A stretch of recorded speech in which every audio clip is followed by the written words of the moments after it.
¿Qué tal? Sean todos bienvenidos a Estado del Rojo Vivo. No fallamos, todos los jueves desde las 19 horas estamos listos, dispuestos para seguir debatiendo, para seguir conversando, analizando la política de la provincia de San Antonio, pero también a nivel nacional. Y lo hacemos con sus protagonistas, con los parlamentarios, con los alcaldes, con la gente, con los políticos importantes, rimbombantes de nuestro territorio.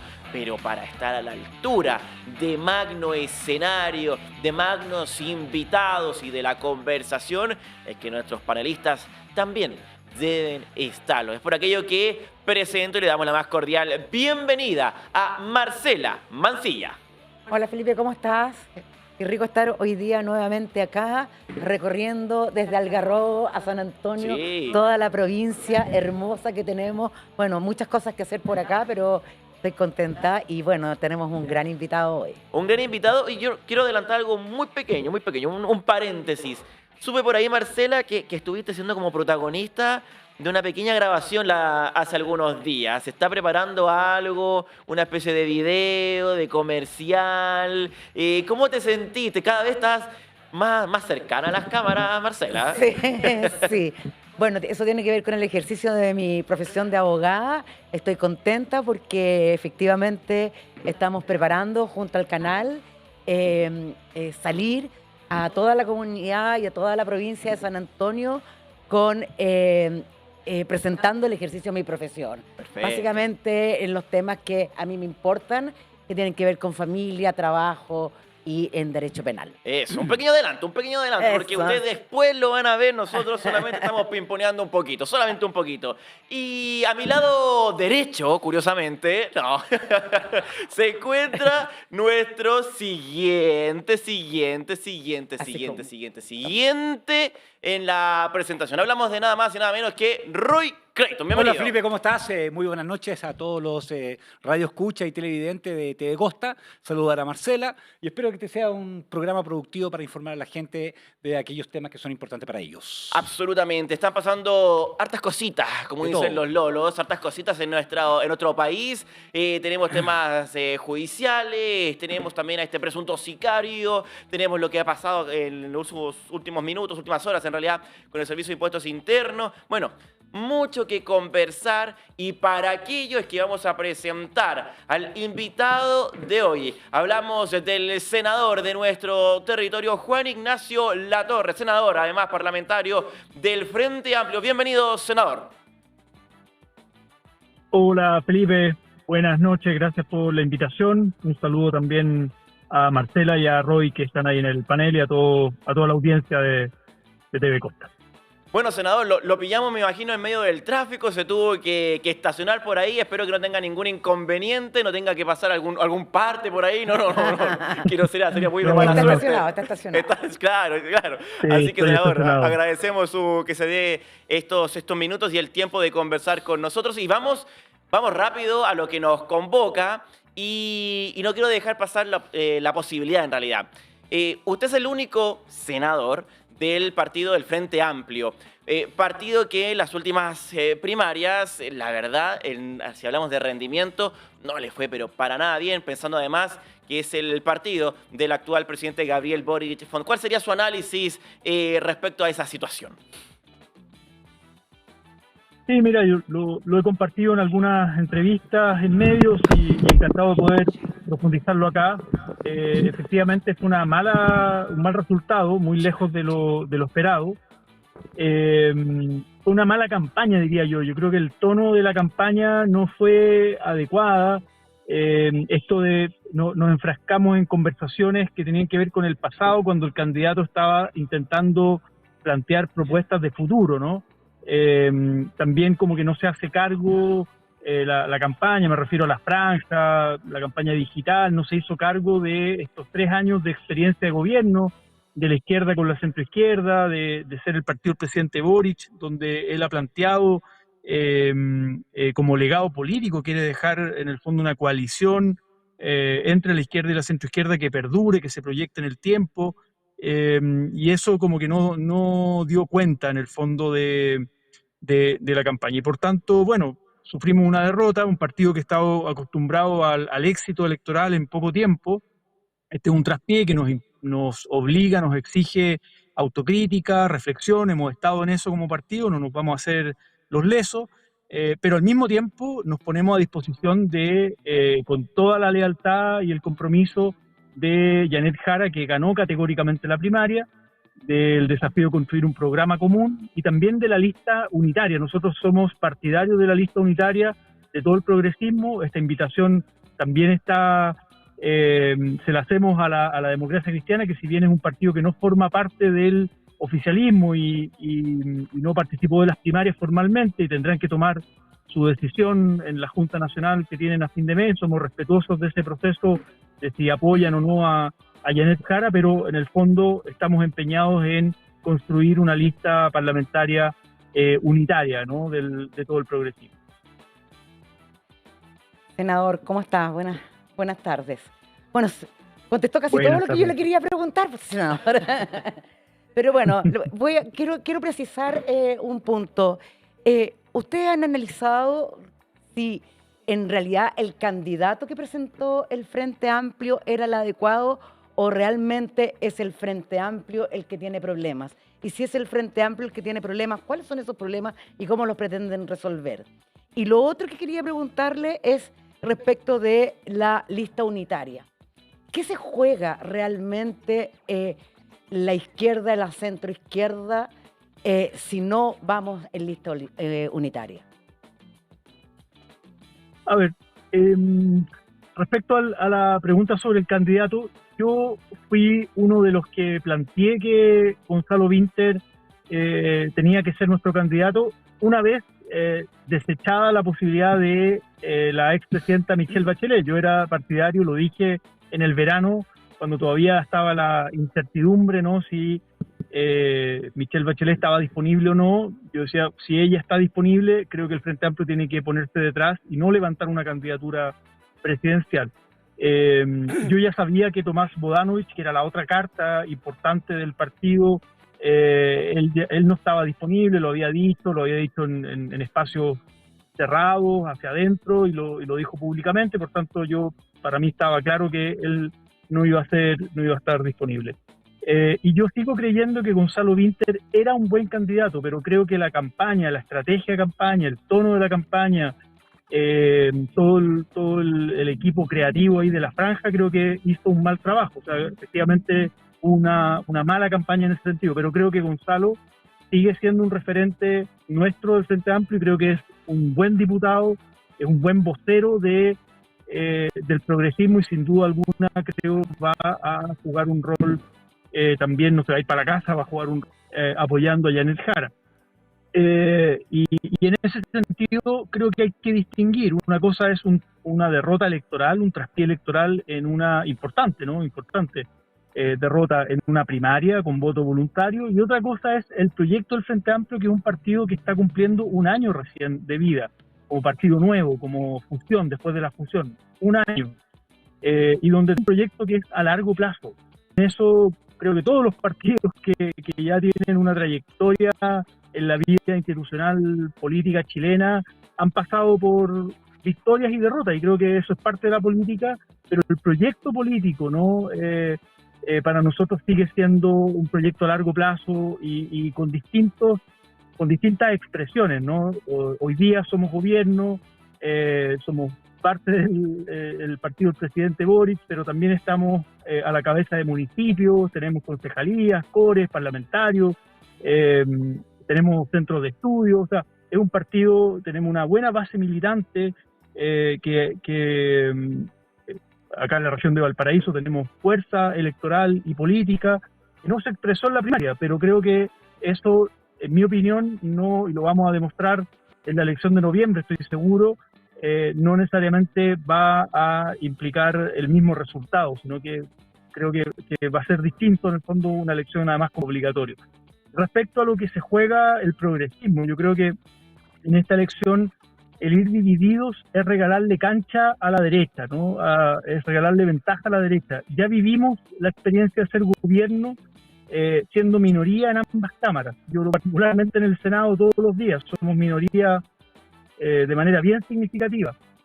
Además, comenzamos el periodo del presidente Boric con un Senado empatado, y al poco tiempo un quiebre y mismo en la bancada de la Democracia Cristiana, donde se fueron 2 senadores, ¿no? Jimena Rancón y Matías Walker, se fueron de la DC y hoy día forman parte de Demócratas, y cruzaron el río y están en una especie de alianza centro-derecha, ¿no? Entonces, estamos en minoría y eso cuesta, ¿no? Eso cuesta para el proceso de reformas que uno quiere impulsar. Tienes que negociar cama de los proyectos de ley con la oposición y sale caro, ¿no? Lo vivimos en la reforma de pensiones y en muchos otros.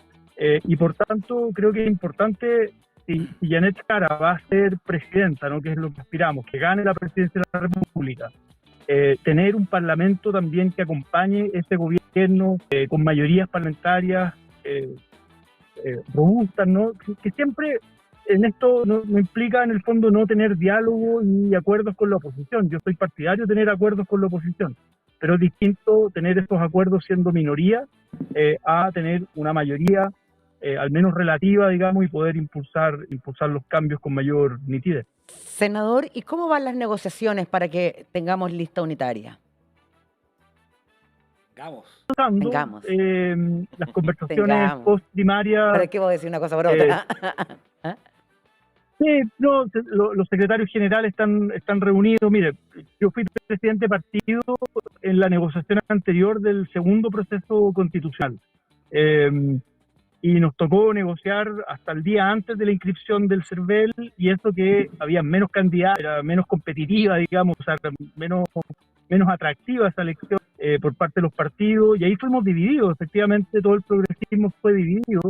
En una segunda lista no fue el PPD, el Partido Radical y la Democracia Cristiana. No les fue bien a esa segunda lista, no sacaron ningún representante. Ahí hay un dato, y eso fue apenas hace 2 años, y también fue con voto obligatorio, y fue una elección tipo senatorial, porque era una elección regional. Entonces, mire, yo recuerdo de esa negociación que los secretarios generales avanzaron bastante durante semanas en unas planillas, en unos diseños electorales, pero que después, y a todos los que nos ha tocado, probablemente a Roy también le ha tocado, después esto va mutando, va cambiando hasta el último día, digamos, ¿no? hasta la noche previa a la inscripción. Yo diría, falta para la inscripción, y me parece que hay voluntad de construir la lista única, pero insisto, esto tiene que haber voluntad de todas las partes para ir cuadrando ese diseño, y espero que se concrete.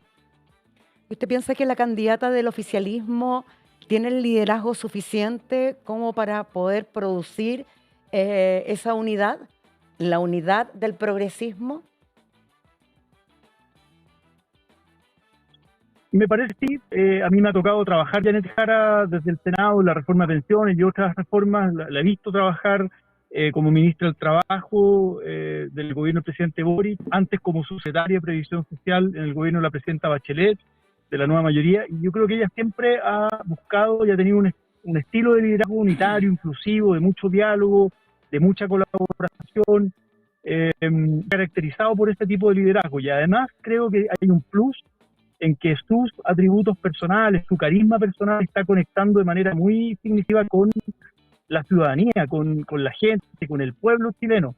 Y eso, en mi opinión, va a ir creciendo. Entonces hay un liderazgo también que es social, no solo un liderazgo político al interior de los partidos y la coalición, sino que un liderazgo social de mucha conexión y de identificación, diría yo, con la persona, ¿no?, de Janet Jara. Gracias, senador. ¿Cómo está, senador? Muy buenas tardes. Gracias por acompañarnos. Senador, hay una preocupación. Hola, Roy. Buenas tardes. Hay una preocupación, senador, y que dice relación con el deterioro de la fe pública en las instituciones, y que duda cabe que la clase política y la cosa pública están pasando unos momentos de mayor deterioro en términos de la fe pública. Eso lo digo porque cuando uno habla con la gente te dicen: partió por el tema fundaciones, seguimos con el tema de licencias médicas, la compra de la Casa del Presidente de la República con una tasa preferencial de la banca, el Poder Judicial con un sicario fuera por una negligencia entre la jueza y la coordinación con Gendarmería, el director nacional del Servicio de Impuestos Internos, Javier Echeverri, ¿no es cierto?, que 9 años que no pagaba sus contribuciones y es el encargado de cobrar las contribuciones en todo Chile. El caso de las drogas en el ejército, en la aviación. Hoy día escuchábamos a la candidata de Chile Vamos, Evelyn Matei, quejarse de que la campaña sucia de republicanos respecto a acusarla de que tenía Alzheimer. En fin, hay un sinnúmero de hechos y en este relato se puede detectar, a los que tenemos ahí contacto en terreno con la gente, que efectivamente hay un deterioro de la fe pública. Es como el análisis que se hace cuando se enumera el nivel de apoyo que tiene la ciudadanía respecto a los partidos políticos, al Congreso Nacional, etcétera, y esto es peligroso para la democracia. ¿Qué podríamos hacer en lo breve para empezar a terminar con esta curva de descenso y empezar a dar señales claras de que las cosas se están haciendo bien, senador? Sí, me gustaría agregar también a esta lista un caso que creo que nos toca de cerca en la región de Valparaíso, que tiene que ver con el golpe que se le dio al brazo financiero del Tren de Aragua por parte de IN. En esto felicitar el trabajo de la Brigada de Lavado de Activos, una brigada nueva que me tocó reunirme hace poco con ellos. Y me pudieron contar en el fondo más detalles de la investigación que duró un año, ¿no?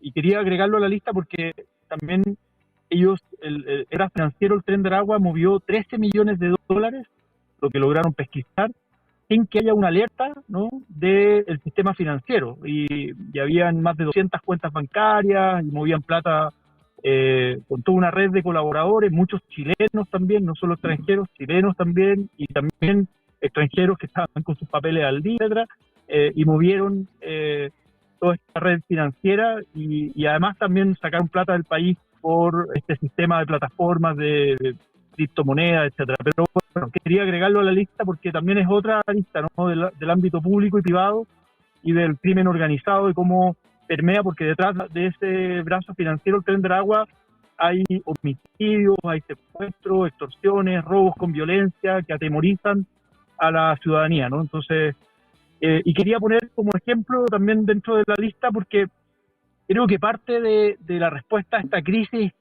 sistémica, diría yo, crisis institucional, de desconfianza en la institución, en la política, en la autoridad, etcétera, es que justamente no existe impunidad en estos casos, ¿no? Que las instituciones puedan hacer su pega. O sea, lo de la droga, por ejemplo, en las Fuerzas Armadas es muy brutal, es muy dramático, es preocupante, pero también hay que valorar que las denuncias vinieron desde adentro de las instituciones de las Fuerzas Armadas y que tal vez a diferencia de años anteriores, no sé, donde hemos tenido comandantes y jefes formalizados por distintos casos de corrupción, hoy día tienes al Ministerio Público y a la Policía de Investigaciones investigando los casos y están los 5 efectivos en el fondo de la FACH. El último caso está en prisión preventiva y en el fondo lo importante es que junto a estos casos, ¿no?, que no queden en la impunidad, que las instituciones actúen, que haya sanciones, quienes son responsables de irregularidades. Vivimos y lo viví de cerca, ¿no?, con militantes de mi propio partido, con el caso Fundaciones y Convenios, donde hoy día tenemos ex militantes, ¿no?, ya fueron expulsados del partido y nos querellamos, pero están respondiendo a la justicia, algunos están en la cárcel, otros con arresto domiciliario, etcétera. O sea, en el fondo es que esto no se tape, no haya impunidad, haya sanciones fijas como corresponde a la ley, pero al mismo tiempo como instituciones hagamos la reflexión y los aprendizajes para poder corregir aquello que no está funcionando bien. Modernización del Estado, el tema de las licencias médicas, para qué decir, ahí son pendientes desde el punto de vista de la salud, porque es mucha plata la que se está yendo a licencias médicas y que no se va a las listas de espera, ¿no? Licencias médicas falsas, me refiero. Eso involucra a los médicos, involucra a múltiples instituciones. Entonces, en el fondo acá lo que quiero decir es, parte de la respuesta y parte de cómo se va recuperando la confianza en la ciudadanía es que la institución efectivamente, o las instituciones, pueden funcionar, no queden en la impunidad los casos y poder hacer los ajustes, los cambios que hay que hacer en términos de modernización, cambios legislativos, etcétera, pero en el fondo al mismo tiempo hacerse cargo del problema y que los responsables respondan, ¿no? Yo creo que cada uno de los casos que que tú mencionabas en esa lista, yo agregué lo del Tren de Aragua. O sea, ¿para quién no puede pasar desapercibido en el fondo que estemos enfrentando el crimen organizado en Chile y que se esté dando golpes al crimen organizado, deteniendo gente? Se detuvo una célula en Villa Alemana y ahora este brazo financiero con más de 200 cuentas bancarias. Tenemos pendiente el levantamiento del secreto bancario o la flexibilización del levantamiento del secreto bancario. Bueno, creo que esa es la manera, ¿no? En casos puntuales, concretos, con los responsables que enfrenten la justicia, pero al mismo tiempo hacer los cambios legislativos que hay que hacer y los cambios de política pública, ¿no? Senador, bueno, seguimos en vivo y en directo a través de todas nuestras plataformas, invitando a la gente que pueda empezar a comentar en nuestra transmisión en vivo en nuestro Facebook TV Costa Noticias. Además, como un datito técnico solamente, senador, le voy a pedir por favor que si puede levantar un poco su cámara para poder corregir aquello y podamos continuar con la conversación y nosotros también podamos tener el día de mañana, Marcela, ustedes bien saben, esos clips siempre que generan tanto después del programa Estado al Rojo Vivo. Antes de darle el pase a Marcela, yo quiero rescatar algo antes que se nos vaya el tema de las primarias y lo que viene en la carrera de la moneda. En una entrevista que dio usted, senadora, a La Tercera, quiero, si me puede explicar en castellano cuando menciona lo siguiente.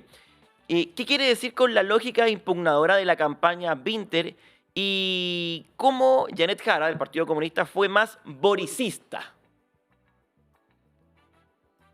Bien. ¿Ahí está mejor lo de la cámara o no? Ahí, perfecto, ahí bien. Ya. A ver, lo de la lógica impugnadora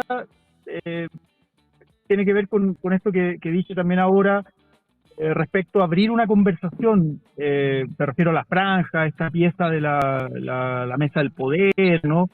Que es una conversación sobre el pasado, la impugnación a la concertación, que pueden haber muchas críticas y se ha escrito mucho sobre aquello, pero cuando tratando de plantear ideas de futuro. Entonces nos quedamos enfrascados en una conversación y la campaña generó una conversación en la ciudadanía, en los medios, etcétera, en que no pudimos hablar del futuro, estamos enfrascados en la impugnación al pasado.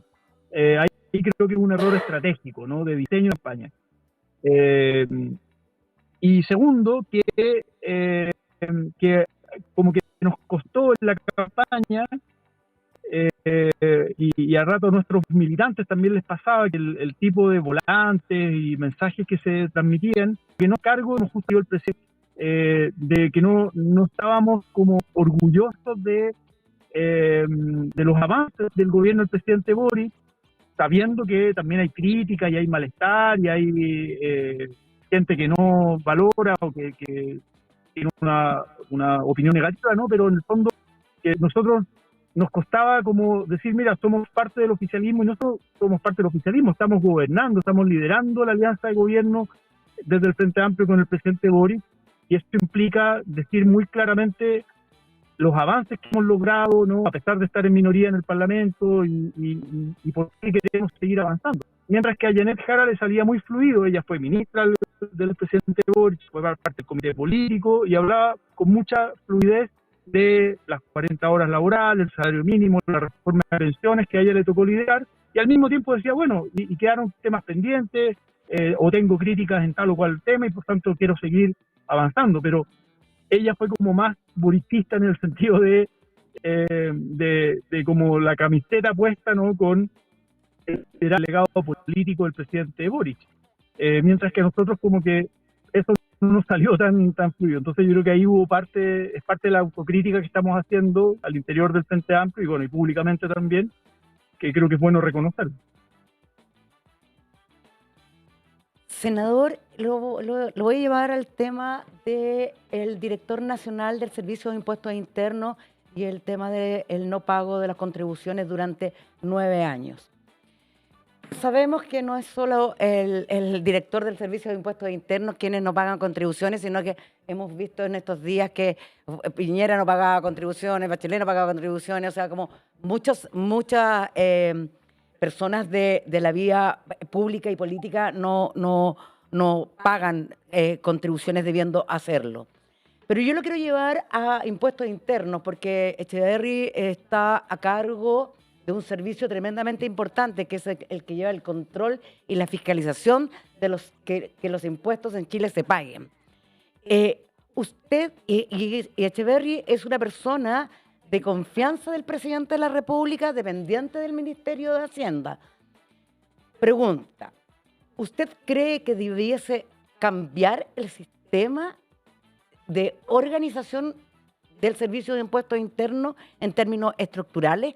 ¿Debiese ser un órgano independiente? A ver,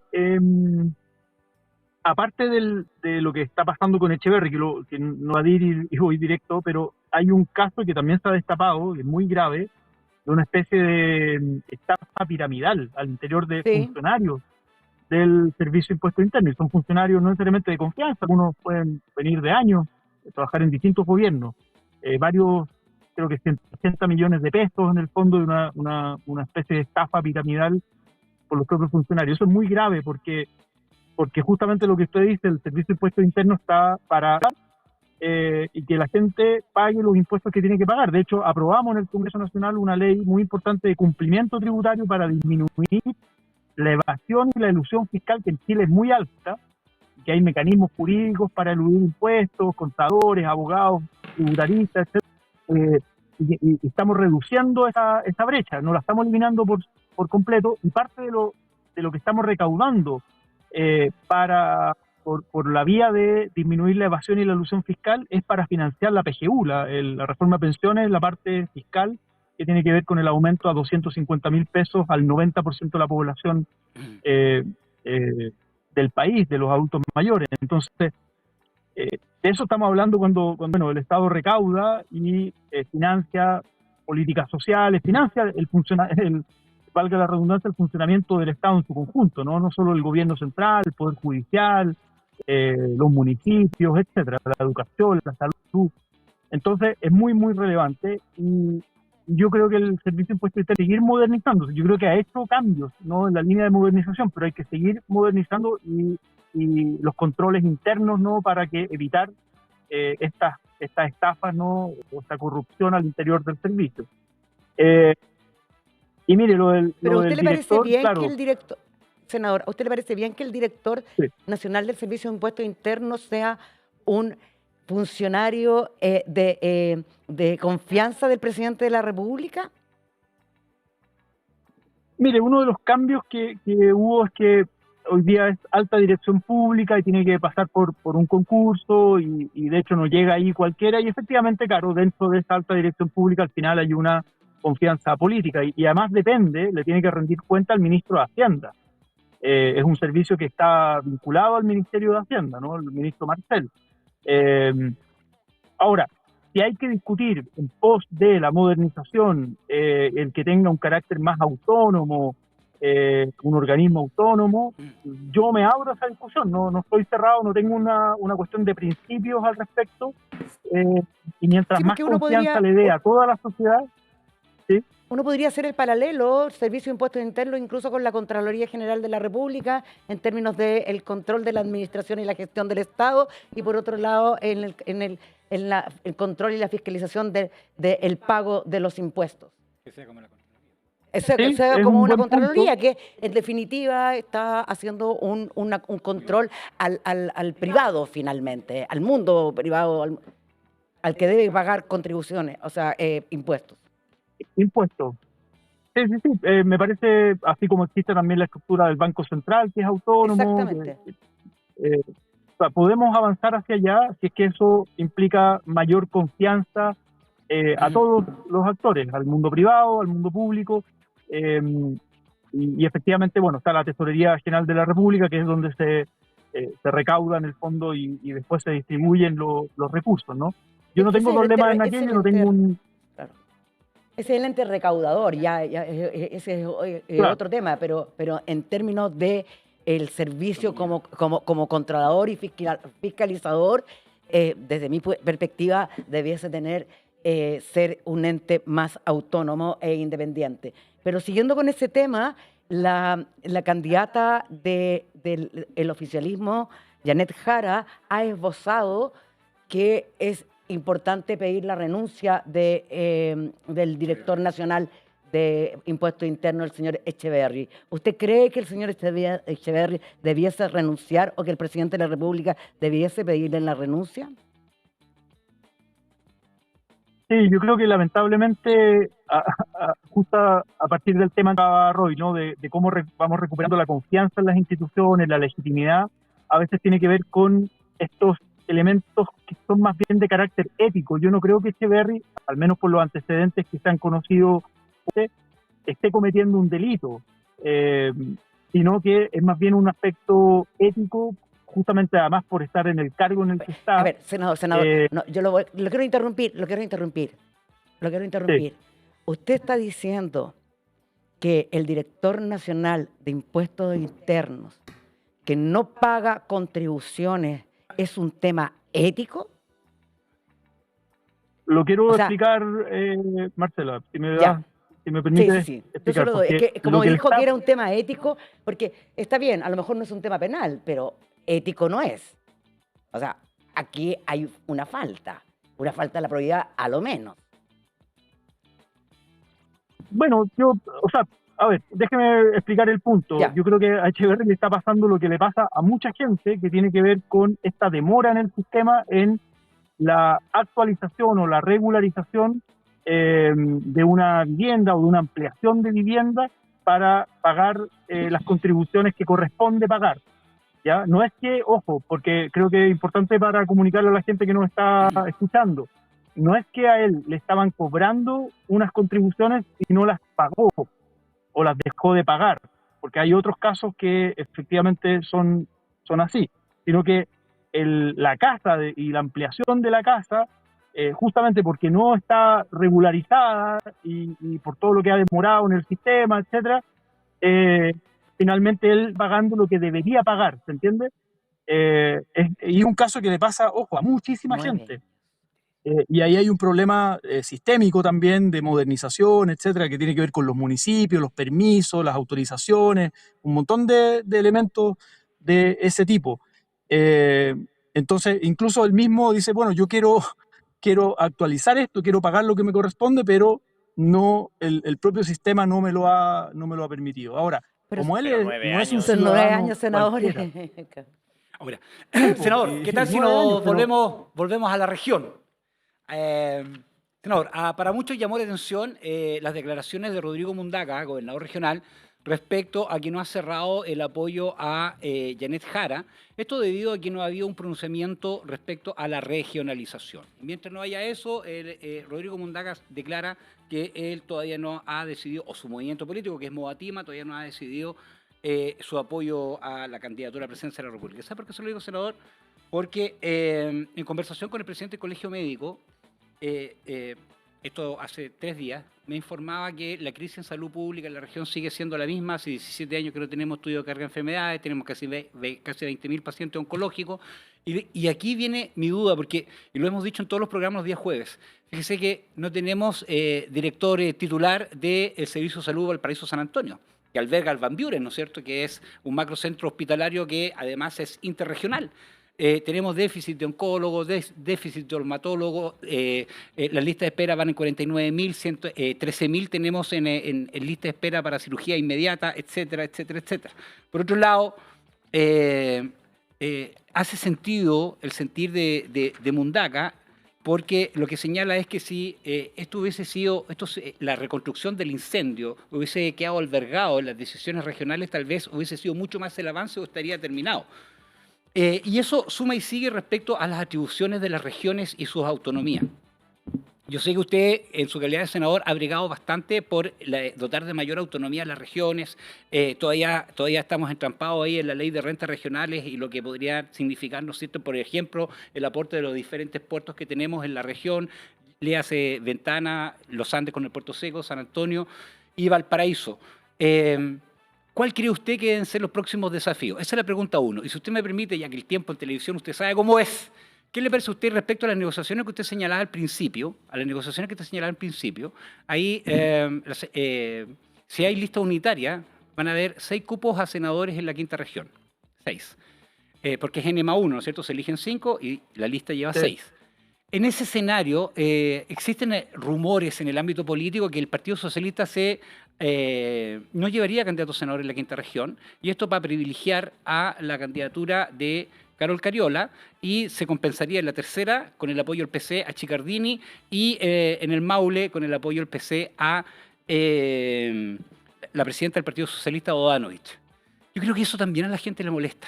Ese turismo electoral le molesta, ¿no es cierto? Y es que los partidos impongan desde Santiago o de otras partes, y se lo digo porque además hay un conflicto de intereses y emocional respecto a estas definiciones, y eso aleja un poco la voluntad de los partidos más chiquititos de querer converger en una lista única o en un pacto electoral. Esa es la segunda pregunta, senador. Ya, a ver, vamos a la primera. Yo estaba conversando con Rodrigo, yo espero que al final termine de decantar un apoyo no solo de Rodrigo Mundaca, de Modatima, a Janet Jara. Efectivamente hay una conversación pendiente, me ha dicho que no se han podido encontrar, Rodrigo estuvo unos días fuera también de la región, post primaria, y efectivamente una de las banderas programáticas que el gobernador Rodrigo Mundaca ha planteado con mucha fuerza es profundizar la descentralización, y yo creo que en eso le ha hecho una crítica a nuestro gobierno, al gobierno del presidente Boric, siendo él cercano a Boric. O sea, no estamos hablando de alguien que es un adversario, Sí, claro.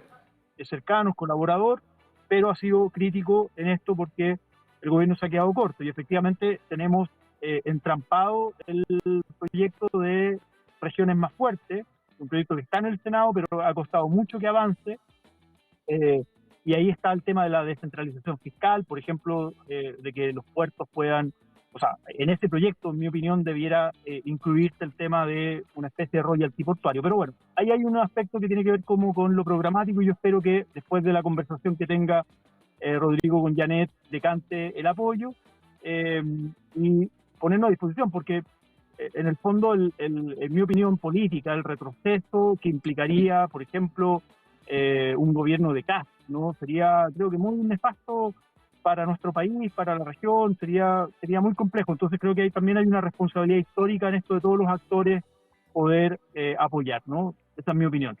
Pero bueno, ellos tendrán que tomar su decisión. Perdón, senador, Respecto a lo senador, que lo interrumpa. segundo, Perdón, senador, que lo sí. interrumpa, pero solamente preguntarle, ¿usted es partidario de la eliminación de los delegados regionales presidenciales? Que es uno de los temas sustantivos de los reclamos que hace Mundaca. Sí, mira, en eso yo no estoy tan de acuerdo, y de hecho lo hablamos con el presidente Boric. El presidente lo decía en una reunión que tuvimos hace poco tiempo en Castillo. Está efectivamente una promesa, y yo es de las promesas me he arrepentido porque creo que es una mala decisión, sobre todo para de seguridad, donde a nivel central es importante que tenga el control de las policías, ¿no? Ahora mismo la creación del Ministerio de Seguridad Pública. Entonces, en el fondo no va por eliminar la figura del delegado, sino que reformularla en función de los temas de seguridad. Ahora con el ministerio, en el fondo se crea la Seremía de Seguridad también, pero todo lo que fueron los años de gestión, esa pega estuvo concentrada en los delegados, digamos, ¿no? Ahora, en la línea de donde sí yo estoy de acuerdo con la crítica de Rodrigo en cuanto a la descentralización, no es en los delegados, sino que es en el proyecto Regiones Más Fuertes, en la descentralización fiscal, en mayor autonomía. Dentro de las atribuciones que se le ha dado a los gobiernos regionales, creo que se puede seguir avanzando en mayor autonomía y descentralización fiscal. Ahí sí creo que está al debe, pero no en lo de los delegados presidenciales necesariamente. Creo que ahí no se juega tanto en mi opinión, ¿no? la descentralización. Senador, quiero... Los segundos, Carol Cariola. ya, lo segundo, que responda a lo segundo, sí. La segunda, bueno, es parte de lo que de las negociaciones que hay que poner sobre la mesa. Creo que los partidos, cuando dice Roy, los partidos más pequeños que dicen, bueno, son estas cosas las que me complican de la lista única, creo que es ahora el momento de plantearlas en la mesa de negociación, fijar criterios generales, ¿no? Y poder ver los casos particulares. Entonces, me parece que es legítimo que se plantee aquello y que se pueda resolver, digamos. Yo creo que hay capacidad en los partidos para resolver esa discrepancia. Ahora, efectivamente, eh, para que exista lista única implica que en todas las regiones los partidos tienen que hacer sacrificio en términos de bajarse, omitirse, porque no cabemos todos en una lista. Como decía, en una lista de senadores solo caben 6 y los partidos son 8, 9 los que están conversando. Entonces, obviamente hay partidos que se omiten en una región y eso implica que en otras regiones tienen representación y bueno, esa es parte de la negociación que hay que construir, digamos. Perdón, yo entiendo la negociación, pero a usted, no sé, solamente va a preguntar, ¿a usted le parece correcto que una diputada, por ejemplo, de Recoleta, Santiago, a la misma vez sea candidata a senadora en la quinta región? Yo creo que eso a la gente no le gusta. Es mi percepción, a lo mejor me equivoco, pero yo creo que eso a la gente no le gusta. Porque usted vive en la región, respira en la región, tiene los problemas en la región, etcétera. Pero que los partidos políticos no tengan el criterio de seleccionar personas que habitan la región para que represente esa región, me parece que es uno de las cosas que tiene un poco defraudada a la gente de la representación popular y los temas políticos. Es un criterio, hoy día la ley lo permite, por tanto es un criterio que queda más bien a la preferencia de la ciudadanía, es decir, la ciudadanía puede manifestarse en relación a cuán el voto local, el voto regionalista, el voto de alguien que ya tiene una cierta trayectoria. Pasó parecido hace 8 años atrás, a mí me tocó competir con ella y me tocó trabajar mucho. Isabel Allende venía de la región de Atacama, pero claro, tenía una historia, ¿no? Su papá, Salvador Allende, había sido senador por Valparaíso, y en el fondo Isabel llega a la región también desde un movimiento, ¿no? Del propio Partido Socialista le pide venir desde la región de Atacama a Valparaíso. Bueno, ya sí, hay distintos casos, pero finalmente es la gente la que decide, dado que la ley lo permite. En algún momento alguien lo planteó como una idea de proyecto de ley, pero no tuvo mayor eco, y finalmente, claro, son los partidos los que van decidiendo sus cartas, sus cuadros. Recordemos que el Senado particularmente tiene, además de representar a la región, tiene una mirada que es nacional también, ¿no? Que es como los grandes acuerdos de Estado, muchas veces se concretan en el Senado y esos son miradas también nacionales. Entonces, bueno, cada partido va seleccionando sus cuadros, pero la gente es la que determinará el peso relativo, ¿no? Respecto a lo local o lo nacional. Senador, quiero rescatar un par de conceptos de palabras que ha mencionado Marcela y Roy. Primero, lo que dice Roy de recuperar de alguna manera la fe pública. Enumeró una serie de casos que han sido polémicos y vaya qué lástima. Y Marcela hizo una pregunta muy puntual, le hizo una pregunta muy puntual, si el director del Servicio de Impuesto Interno tenía que dar un paso al costado derechamente o que el presidente incluso le pida la renuncia. ¿Por qué se lo menciono? Porque hace algún tiempo Echeverry fue ministro en el gobierno de Ricardo Lagos. Estuvo vinculado a la polémica del puente Loncomilla, que colapsó el 18 de noviembre de 2004. A raíz de aquello, él se ve involucrado en esta polémica y termina siendo presidente del Banco Estado. Como se dice coloquialmente, siempre cae parado. Y se refleja bastante aquello.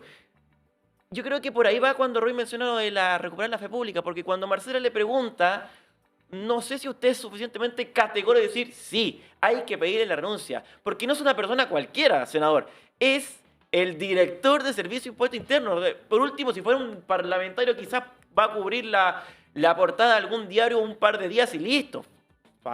Terminó. Pero es el director del Servicio de Impuestos Internos. Entonces, uno espera, para recuperar esa credibilidad de ustedes, los parlamentarios, del Congreso, de la ciudadanía, es que cuando se hacen estas preguntas salgan en bloque, sin importar el color, el gobierno de turno, a decir, viejo, se tiene que ir. El presidente tiene que aparecer rápidamente a pedir la renuncia, que dé un paso al costado por un tema de ética, porque evidentemente esto es sumamente cuestionable y es vergonzoso. Felipe, no, a ver, creo que tal vez no me expliqué bien y es error mío, pero de hecho ustedes me preguntaron, Janet Jara dijo que debía dar un paso al costado y yo dije sí, comparto ese criterio. Creo que tiene que salir, creo que parte del recuperar la confianza en las instituciones, justamente que era el tema que estábamos conversando antes, es dar señales, aunque, y ahí puede que me haya enredado en la respuesta, pero aunque no se trate de algo ilegal, porque eso, hasta los antecedentes que tenemos ahora, no hay un componente ilegal, pero sí, dado el cargo que tiene, porque no es un ciudadano común, sino que es el director, ni más ni menos que el Servicio de Impuestos Internos, está involucrado en esta polémica de irregularidades, de falta a la probidad, si usted quiere, y por eso enfaticé que había un elemento ético, y Marcela creo que me lo cuestionó, como que esto no se trataba solo de algo ético. Entonces, quiero volver a decir que sí considero que por el bien de la institución, Echeverri debería dejar la institución, no debería esperar que le pidan la renuncia. Los antecedentes lo está analizando Mario Marcel, en quien confío. Yo confío mucho en el criterio del ministro Mario Marcel. Él ha salido a dar las explicaciones, ha dicho que está analizando los antecedentes que le llegaron hace pocos días atrás, y hay un sumario además administrativo, etcétera, pero creo que por una cuestión de confianza política, el propio Echeverri debería dar un paso al costado, por el bien de la institución. Eso es lo que vuelvo a reafirmar, y si es que no se entendió bien, error mío, lo aclaro ahora. Corregido, senador. Senador, los días jueves tocamos un tema que para nosotros es recurrente y que hizo relación con el tema de la salud. Y se lo digo porque el hospital de San Antonio le faltan 132 facultativos no médicos para que pueda funcionar, y por eso no se ha podido inaugurar, como usted bien sabe. Yo sé que usted ha hecho gestiones, pero, senador, ¿cómo es posible que la recién nombrada, o hace poco nombrada directora del hospital Claudio Vicuña San Antonio, se haya tenido que ir a trabajar a Valparaíso 3 días a la semana y 2 días en San Antonio, producto que se le pidió la renuncia al director del Servicio de Salud? Ya van 8 directores del Servicio de Salud en los últimos años, 8 directores del Servicio de Salud, siendo este el Servicio de Salud peor evaluado de Chile en los últimos 15, 20 años, pasando por todos los gobiernos. Y la crisis que tenemos en salud pública es realmente alarmante. Y se lo digo, gobernador, porque la ministra de Salud se comprometió hace 2 años y medio, en una reunión que me tocó estar con ella, con el gobernador regional, con el presidente del Colegio Médico, a destinar los fondos para un estudio de carga de enfermedades. Eso significa establecer protocolos clínicos, por ejemplo, en patologías oncológicas, y tener la posibilidad de que nuestros médicos de oncología infantil, por ejemplo, tengan algunos protocolos. Hace 17 años que no se hace un estudio de carga de enfermedades en esta región. El último estudio de carga de enfermedades precisamente lo hizo la actual ministra. Ella se comprometió y de eso no ha pasado nada. Y el reclamo que tenemos en el Colegio Médico, que tenemos niñitas de 9 y 11 años con cáncer de mama sin desarrollo glandular y que no tenemos protocolos clínicos oncológicos, a pesar que, como usted bien sabe, tenemos un solo oncólogo infantil en la región, que atiende a más de 400 pacientes con cáncer menores de edad, y todavía no tenemos respuesta de la ministra. A lo mejor usted nos podría ayudar, senador, para que la ministra de una vez por todas vea el tema del angiógrafo del Pereira, vea el tema del angiógrafo del Van Buren, vea la unidad de oftalmología del Van Buren y destine los recursos necesarios para este clamor que tiene el Colegio Médico, que es tener el estudio de carga de enfermedades. Lo tomo, Roy, mira, justo coincidencia, pero tomo porque es una gran preocupación. Mañana, el día de mañana, viernes, voy a estar con la ministra de Salud, que viene a la región, pero al interior. A mí me toca recorrer toda la región, sí, claro. Así que vamos a estar en Aconcagua, que hay un par de inauguraciones, vamos a estar con la comunidad también. Voy a estar toda la mañana con la ministra de Salud en dos lugares en el Aconcagua, y voy a conversar con ella, voy a plantear esto que estás diciendo, sobre todo los compromisos que no asumidos y que no hay respuesta. Y además, sí, yo me he reunido con la directora del hospital, entiendo la crisis del Servicio de Salud, que además explotó harto por el Van Buren, en este caso, ¿no? La última salida del director, entre otras cosas en el fondo, pero yo, para poner un ejemplo, ¿no? Yo soy partidario de que se construya un campus clínico, el proyecto de la Universidad de Valparaíso, en San Antonio, creo que sería algo importante, una sede vinculada a la salud, de formar especialistas, formar profesionales de la salud de la Universidad de Valparaíso, en lo que es el antiguo hospital. Pero claro, la directora me decía, me parece muy bien la idea, pero tenemos que compartir el espacio, porque yo también tengo brechas de salud que cubrir, y eso implica infraestructura, implica postular a proyectos, ¿no? Claro. Entre otros temas de salud mental y otros temas, ¿no? Entonces, efectivamente, la construcción de un hospital que es muy anhelado por la comunidad, no basta solo con la construcción, sino que después viene todo el proceso de implementación, ¿no? De especialistas, de dotación de plantas, etcétera. Y eso implica también recursos, implica gestión, y por eso es tan grave que no esté funcionando como debería estar con los estándares que esperamos el Servicio de Salud Valparaíso San Antonio, y particularmente la atención hospitalaria y sanitaria en la provincia. Senador, voy a volver a tocar el tema de la delegada presidencial. Usted ha dicho que, de nuevo, la delegación presidencial tenía a su cargo la seguridad. Hoy día ya no es necesario porque tenemos un Ministerio de Seguridad Pública, por tanto tenemos Seremi de Seguridad.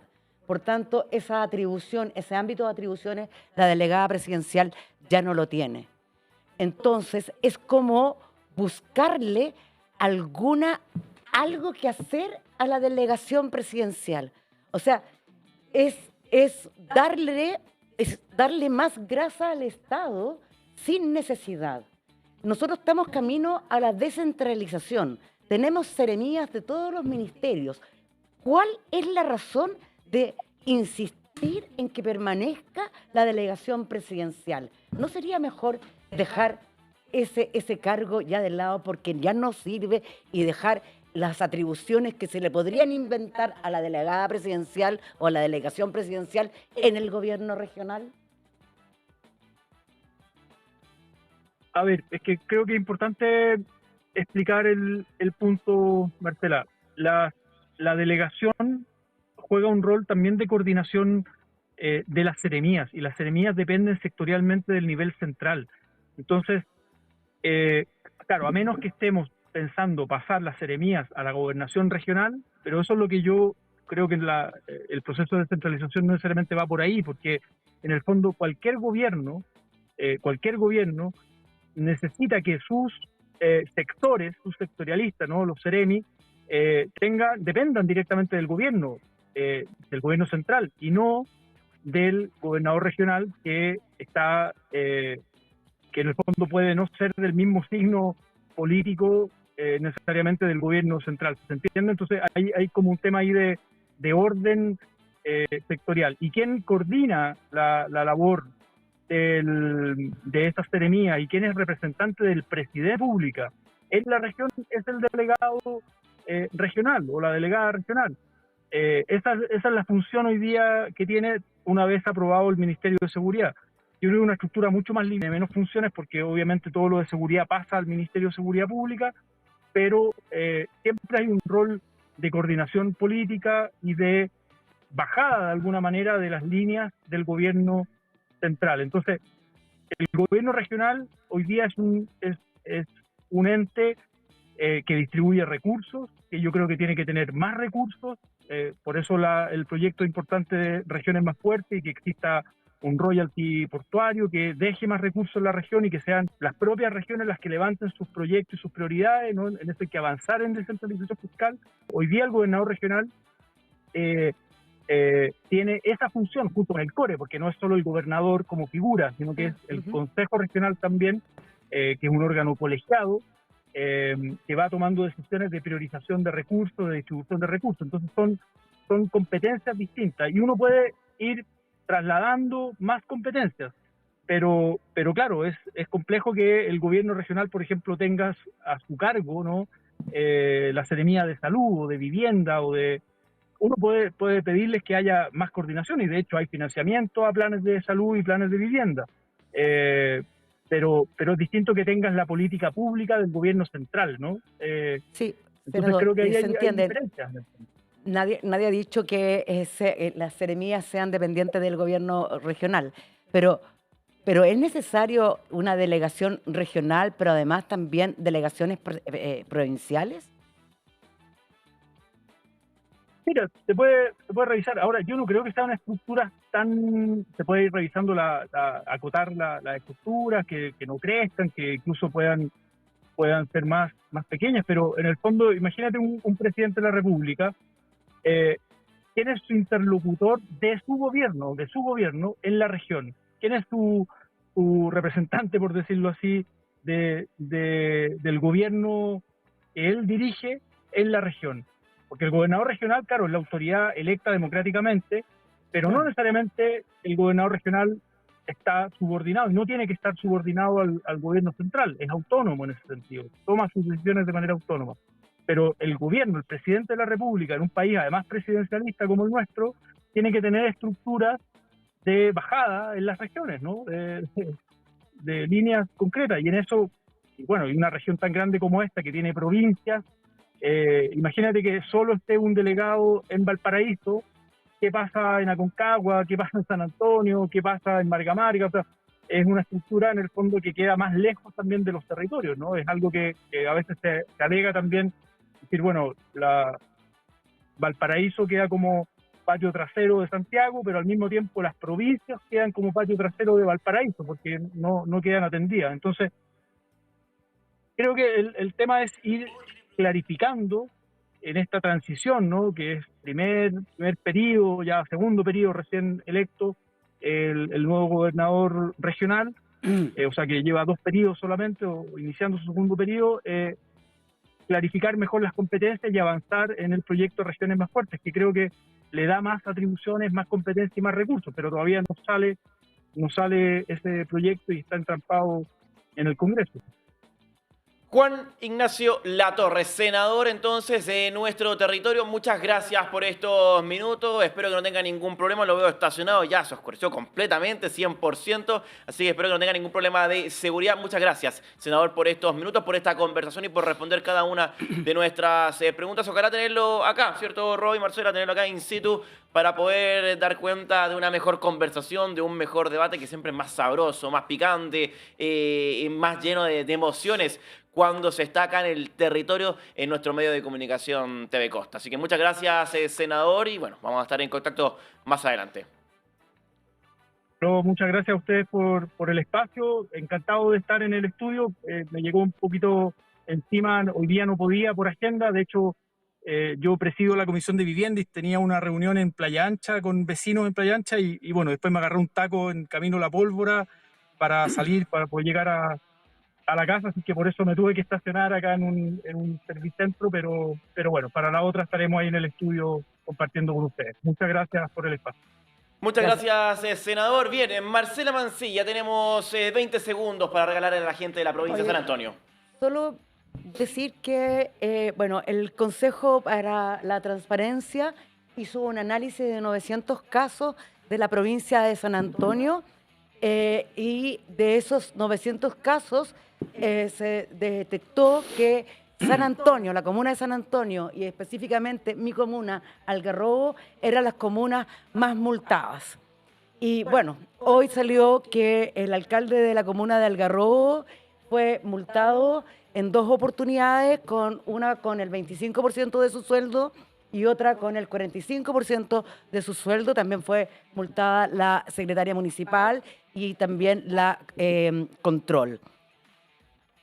El Consejo para la Transparencia en realidad es tremendamente importante. Desde ahí es cómo podemos evitar la corrupción, sobre todo en los municipios. El municipio de Algarrobo ha sufrido un tema grave de corrupción en su interior y que hoy día el Consejo para la Transparencia diga que Algarrobo es la comuna que tiene más reclamos de falta de transparencia, yo lo encuentro tremendamente grave. Así es que, bueno, hay que trabajar ahí, en Algarrobo, para que esto no siga ocurriendo y yo seguiré haciendo mi trabajo de fiscalización a la gestión municipal del actual alcalde de Algarrobo, Marco Antonio González Candy. Roy Creighton. Muchas gracias. Se me olvidó preguntarle al senador, bueno, agradecer porque la presencia de él, aunque sea online, se le agradece, pero se me olvidó preguntarle, ya que está en la Comisión de Vivienda, que en pocas semanas más vence el segundo plazo dado por la Corte Suprema para la erradicación, ¿no es cierto?, de parte de las tomas que existe en nuestra comuna. y todavía no tenemos una respuesta clara del ministro de Vivienda respecto a cuál va a ser la solución para esto, ¿ya? Entonces, ojo con eso, doble clic, querido amigo Felipe, para ver si podemos hacer una línea investigativa del canal para ver en qué va a terminar esto, porque la gente de verdad que está con una situación súper compleja al no tener claridad ni certeza respecto a cuáles son los planes. Nos hablaron de las cooperativas, que las cooperativas están funcionando, hubo un compromiso del ministro que iba a hacer las gestiones necesarias para que el Banco del Estado otorgara los créditos necesarios para la compra del terreno. Hay una brecha entre lo que piden los dueños del terreno, ojo, está la familia Solar y los dueños Falabella entre uno de los dueños, lo que puede prestar el banco. Así que esa situación es dramática, ya que además el dictamen de la Corte Suprema obliga al municipio a albergar a las familias que eventualmente van a ser desalojadas, lo que es imposible. Así que ponemos doble clic en eso y todavía no tenemos titular de la dirección de Serviu en esta región, lo que me parece increíble. Muchas gracias, Roy. Muchas gracias, Marcela. Nos vamos a encontrar el próximo jueves, la próxima semana, con un nuevo invitado y con cada uno de ustedes en este rol protagonista que tienen de poder participar en nuestra transmisión en vivo, en nuestro Facebook como TV Costa Noticias y así ser uno para poder debatir y conversar con los políticos. Muchas gracias y nos encontramos la próxima semana. Chao, chao.